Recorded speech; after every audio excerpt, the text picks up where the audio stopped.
Hey everybody, I want to give you a quick hieroglyph update. Before I get started though, I want to address something real quick. Somebody asked me why that I'm even bothering to do this, or why am I copywriting the images that I'm doing right now when everybody already knows that this is the Eye of Ra and then it's the brain. Well, the reason why is because this is a horrible picture. Once you realize and you start digging into the ancient Egyptians, you realize that accuracy is everything. For example, this doesn't even come close to being the way it's supposed to be. And without that accuracy, you cannot take all of the other parts of the human body that you have to have in order to make this work right and line them up properly. For example, what they're showing right here with this stem is that this stem is the pituitary. That's incorrect. This stem right here that they're showing ends at the fourth ventricle. That's also incorrect. The size of the eye is also incorrect. All of these factors make a difference, and accuracy is extremely important, because otherwise what you're really doing is you're saying, well, it looks similar, but you haven't proved anything. The only way people are going to listen and understand what we're dealing with here is you have to be extremely accurate. And why? Because the ancient Egyptians were extremely accurate. And the other reason why is because you can't just make it look like it's just about the right size and put it on the hieroglyph. It doesn't work that way.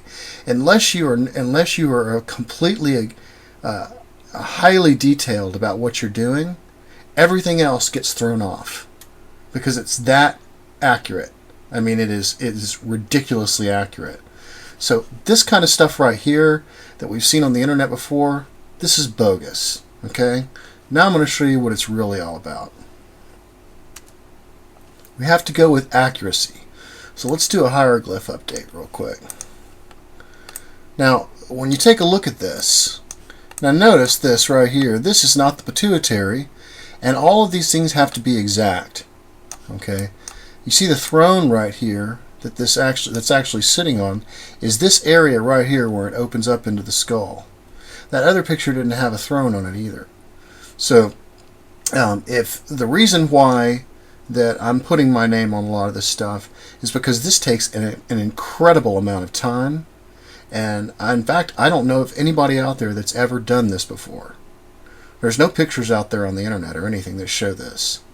So folks, what you're getting is a first-hand view of the first time that someone's actually gotten down and done this with accuracy. You won't find anything else on the internet about this.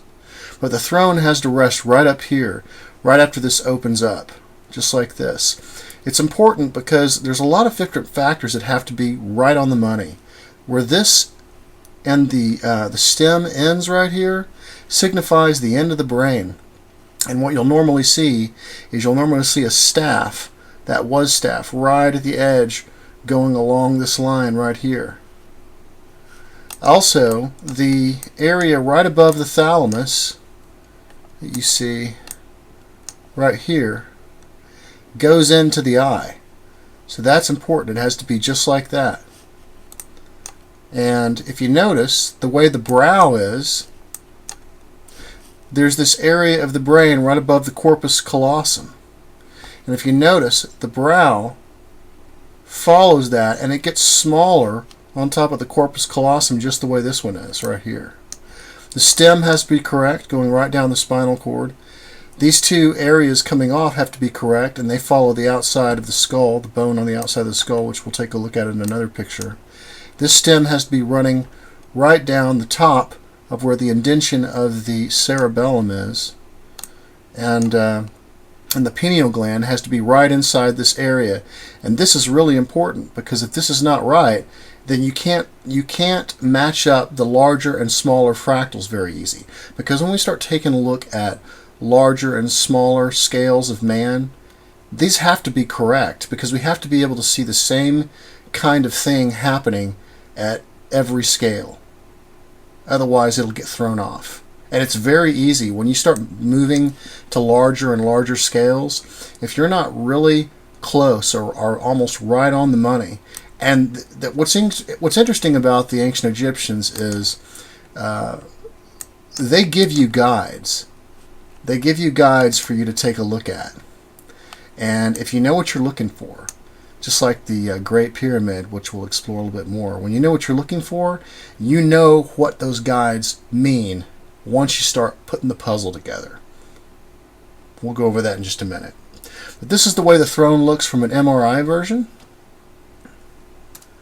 If you remember this alchemical drawing right here, it was an important drawing because you see right on his, I guess, looks like a kilt or a skirt or something. I don't know what this is, but this slot right here, the green slot that you see, it goes right down and it goes into this this container right here, and that was the clue to let us know to do that. And so when we go straight up, you can see that his eye is right there at the top of the king's chamber. The reason why this is like this, and the reason there's a slot right there, is because this alchemical drawing is showing us larger and smaller scales of man. The whole man standing right here, and he's standing inside a tree, which is a face pointing to the right. So we have a large head, and then we have a small head. What that's doing is it's showing us, if you just imagine the heads together and both of them centering at the eye point, you could just keep going smaller and smaller, or you could keep going larger and larger, and that's the pattern of the matrix, basically. That's the pattern of everything that we see in the universe. For some reason, it has to do with a profile looking to the right, and we're going to be able to verify this in geography, in nebula, in geography in two places. We can look at two scales. We can look at the whole Nile area. We can also take a look at the Great Pyramids to Osiris. They all end in a certain point, and that point is the place called Osiris. Osiris is also the very center of all of the land masses on the planet. So what I've learned in these hieroglyphs is that you have to be right on the money with this stuff. You can't be, second guess. You can't just be, oh, that looks like it's about right. You have to be right on the money. So I've had to do a lot of learning about anatomy. And when you take a look here, the spinal cord, it sits in between the discs and this bone right here. So when we go over here and take a look at here, the discs here and the bone here, well, your spinal cord is right in the center. And I found out that if you line up the pelvis like this, where you have this lined up with this, and then one other place, which would be the spinal cord, if those three are in line, then you're okay. And if you use a golden rectangle, you can find that at the certain phi line right here, you can move over and go right in the center, continue on the way up. And this is going to be important because if we want to be able to use the hieroglyphs that they've given us, we have to go by what they consider an erect spine. Now, the way that we do it, we may do it a little bit different nowadays. But the way that they did it to where the spinal cord was in line with the coccyx and going up the back of the skull right here. That's the way that they did it. That's considered an erect spine. And we're going to see how that is really important when we go on. Now you remember this one right here, and we put together some pretty good stuff so far to say, yeah, we're looking at a spinal cord, and we're looking at this area being the brain. Well, I've got some stuff here that's going to pretty much nail the coffin shut on that. But if you take a look at all of the variables here, all of the variables, especially when you put the Eye of Ra on top of this, and how everything has to fit just perfectly, has to be right in line. The number of variables here, folks, in order to get, if you played with this stuff and you really understood how long it takes to get these things in line, you would understand that by a shadow of a doubt that this is exactly what we're dealing with. We're dealing with anatomy. It can't be anything else, because there's too many variables that make sure that that it actually is anatomy. It's just that simple. So I put this simple graphic together for some people today. I took the skull off because I just wanted to see the spinal cord. Remember how we had the spinal cord erect because we had these two in line with the spinal cord right here. Well, I want to show you what became of this real quick. Here, what you're looking at is the top vertebrae sitting inside there just like a puzzle piece. And you can see the spinal cord coming down. The spinal cord is actually inside this area right here. So where his thumb stops is where the spinal cord starts. And if you notice, this area right here, this part of the vertebrae, is corresponding to his two fingers right here.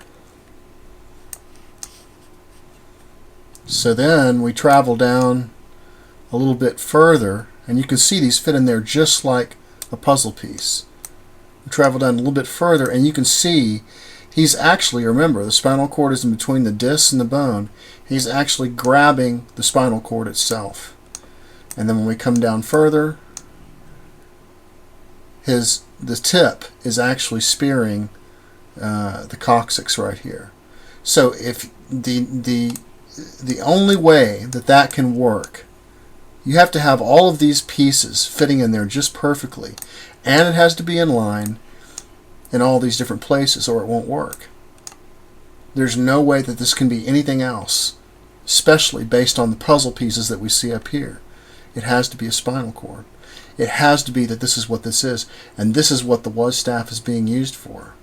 So then if we know this is spinal cord, then this area up here obviously has to be a puzzle piece for the brain. And we've already seen that so far. And this area right here where these three lines come together, this is where the pineal gland is located. The pineal gland is located directly above on the spinal cord, where the thalamus is always slightly to the right here. So we go straight up, and this is where the pineal gland is located. And this is what they seem to be interested in.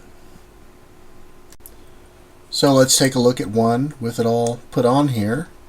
Here's the whole skeleton, and now we have the brain pieces in there. So let's just zoom in on these brain pieces. As you can see, the spinal cord and the vertebrae are still fitting in there. You can see this top vertebrae fitting in there just like a puzzle piece, and you can see this vertebrae right here corresponding to this area right here. So when we place the Eye of Ra on top of there, you can see that this area that is where this guy's arms come up, because it looks like a guy sitting in a box, is basically where the throne starts right here. And all these things have to be, if you look at the box, the way the box comes up a little bit, and that follows the corpus callosum and the eye right here. This area that you see right here, where these three come together, is right where the pineal gland is. And this area of the corpus callosum that comes down right here, it fits in this little box right here. This stem, or this thing that you see right here that comes off of the Eye of Ra, it's like a support, also follows the same line as this guy's arm.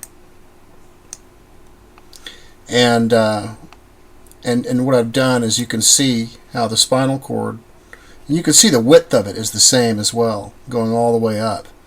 So there's no doubt, and you can see what's going on. This is where they are interested in. They are interested in the pineal gland. So, and here again, here is the spinal cord that this person is grasping over here on the right.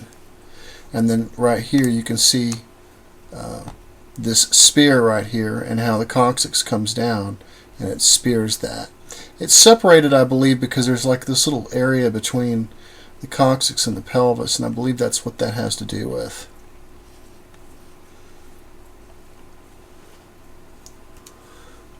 Now when we take a look at this this graphic here, where you can see he's standing in there and his eye is at the king's chamber, which is also the pineal gland, because this large eye right here would belong to this large face, or this large head right here pointing to the right.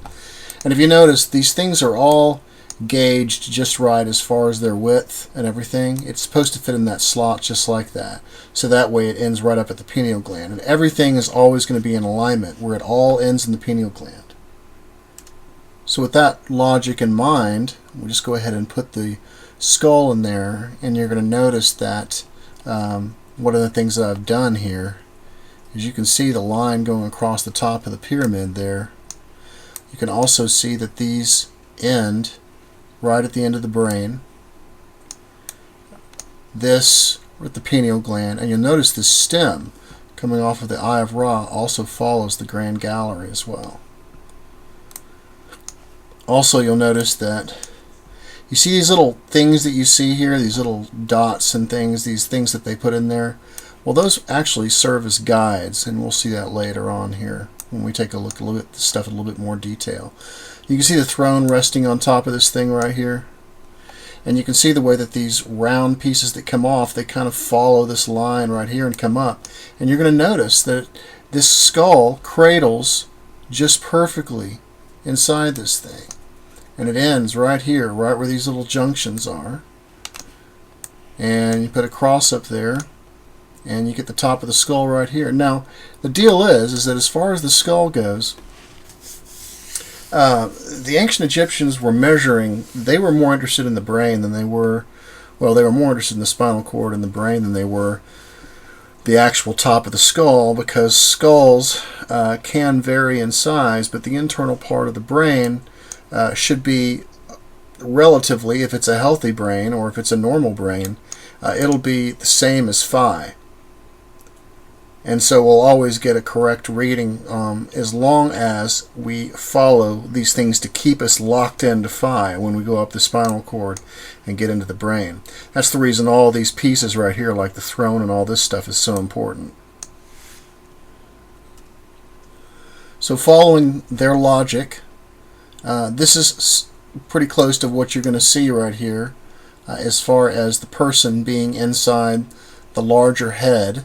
You notice that everything is situated such that this right here is still in the area where the spinal cord is. So the staff would be running right down here, grabbing the spinal cord.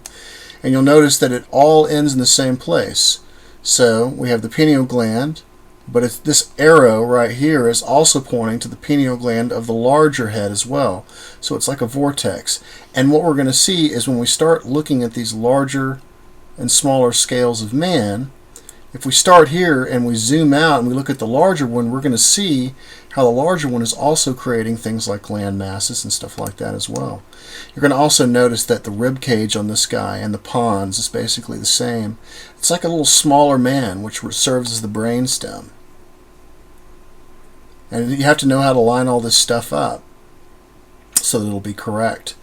And this is really important, because when we start taking a look at smaller and larger scales of man, when we overlay this stuff on top of land and stuff like that, it has to be very, very close. Otherwise you won't see it. So these four grayed out areas right in the center of the Nile Delta, right here in between these two gray areas, is where Osiris is located. That's located exactly where the pineal gland is located. And this large skull that I put there a while ago, and if you remember, when we took a look at the version that was an MRI, you should notice a very similar thing happening right here, because the green area of the Nile is also following the opening that you see right here into the skull. And as we saw, if you take a look at the nose right here as well, and you follow the water, you can see that the nose is doing the same thing. And I've already mapped all this out for you in high detail. But the whole point of all this exercise is to, we have to present as many variables as possible when we're doing a case like this. And as we saw, the Nile maps to phi just perfectly. And as we follow this down the rib cage, you'll notice right here at the last rib how it sharply turns. Now it's going down the stomach. And then you'll notice that it follows the line of the pelvis. And right here, when we take a look at this area, from here to here is the coccyx. And then we can also see how this comes around like this, which is the sacrum. And then it ends right here, which is the root, and we saw this right here is the spinal cord. But all this has been mapped to phi just perfectly. And so now we basically have a confirmation that this is one of the scales of man, and what we're going to see is there's a larger version of that as well. But there's also a smaller version where we could go from the Great Pyramids to Osiris, and we'll get that same angle that is being used over and over again, all the way up into a vortex. But there's a larger version as well. We'll take a look at that here in just a minute. Now this right here is, if you take a look at the tip of the staff right there, that's located right where the Great Pyramids are. And if we go up using the Great Pyramid, because the Great Pyramid is worked excellent as far as the staff, and it's got that same angle. We could actually use the other hieroglyph as well, but I'm using the Great Pyramid because we're going to be putting a larger head in here pretty soon.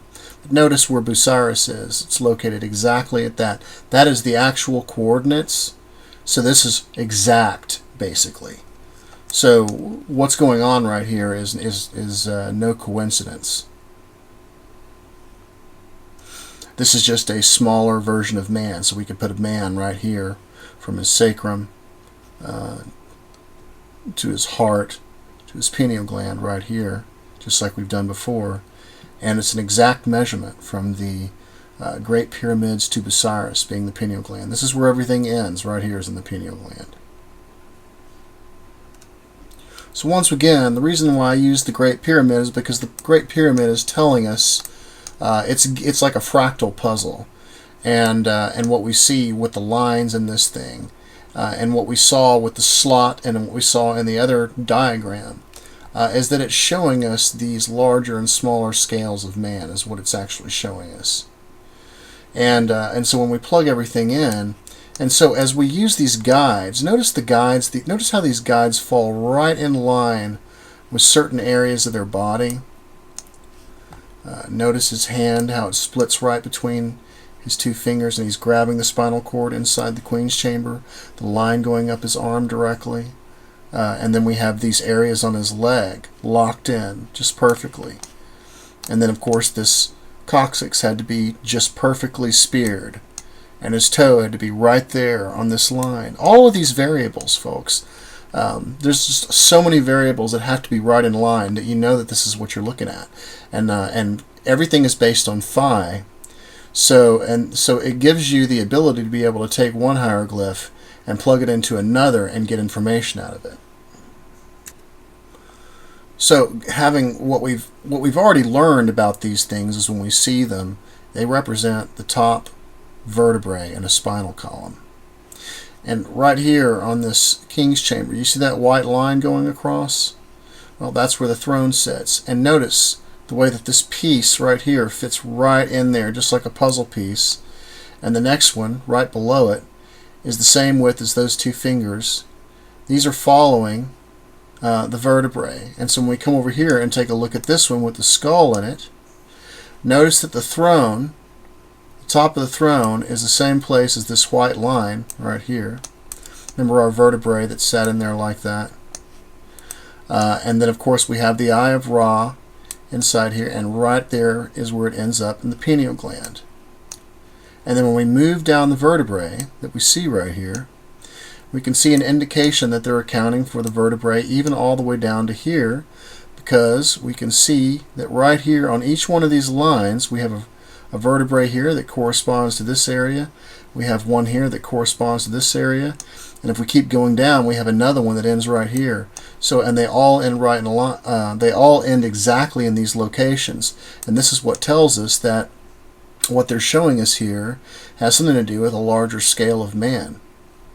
It has to do with the human body. That's what this thing is all about. It has to do with some kind of a fractal. There may have been some other kind of use for this, but this is definitely the human body that it is reflecting right here. So finally, let's go ahead and apply this this larger scale of man. I've got a good graphic for you this time where you can take a look at what it's going to look like when you move out to, say for example that this is the guy that's on the Nile, that covers the whole Nile area. Then we can show one larger one. And the one larger one basically ends right here, that all we can see. In this area right here that it ends in is Jordan. We have Jordan, Israel, Sinai, and then we have the Nile Delta right here. And then, of course, going down all the way to the Temple of Man, which is right down here in the sacrum area. So this guy right here will be the smaller version. And as you can see, the dark mountains over here, that's Jordan. We're going to see how that comes into play. So when we start applying our larger and smaller scales of man, this is actually what happens. So our center area right here is Osiris. That would be the same as this location that you see right here. That's Osiris. And these fuzzy areas that you see around it give us a good indication of how this expansion has actually happened. You see this dark ring right around here, and it ends at, see where it ends in that mountain right there? So it goes from that mountain all the way back here, and you see this white area right here that kind of follows a curve. It follows the same curve that you see right here. Just zoom in on that a little bit. So this curve that you see right here in the land, this white thing right here is following the same curve. And you notice there's like kind of a dark area, and that dark area stops right at that mountain right here. Just like that. And what it's actually creating, you'll notice that it's creating like a darker area right here. And then if we zoom in even more, you see the same thing. You see this white thing right here? Well, that's the same thing that we saw right here, covering all of this land that we see. And it's happening right here at the same level, except this is actually Osiris. Now also we have this area where the skull has the tip of its head basically eaten off, which is exactly what's happening right here. This is the reason why the land follows a curve right here, is because it's the thalamus. And so that area that's Jordan is right here. And so when we take a look at that,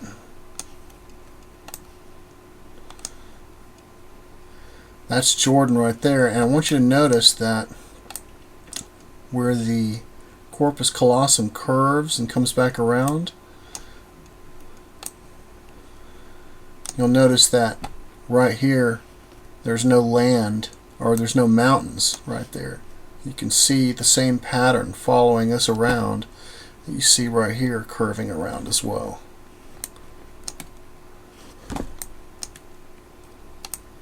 Now let's take a look at a brain just by itself so we can compare the two.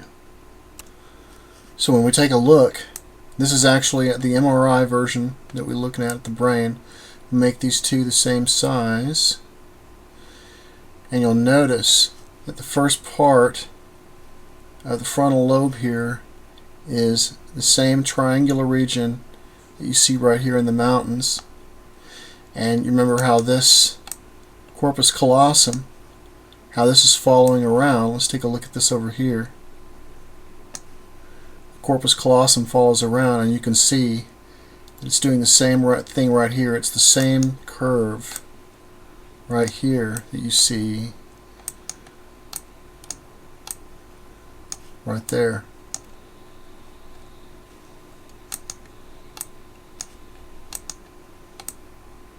Same curve. So this triangular region, all these mountains right here. And so this is the way that we see things emanate. We see things get larger and larger, and they all end in this one point, and that one point is Osiris, which is the very center of all Earth's land masses. Now let's take a look at this graphic again.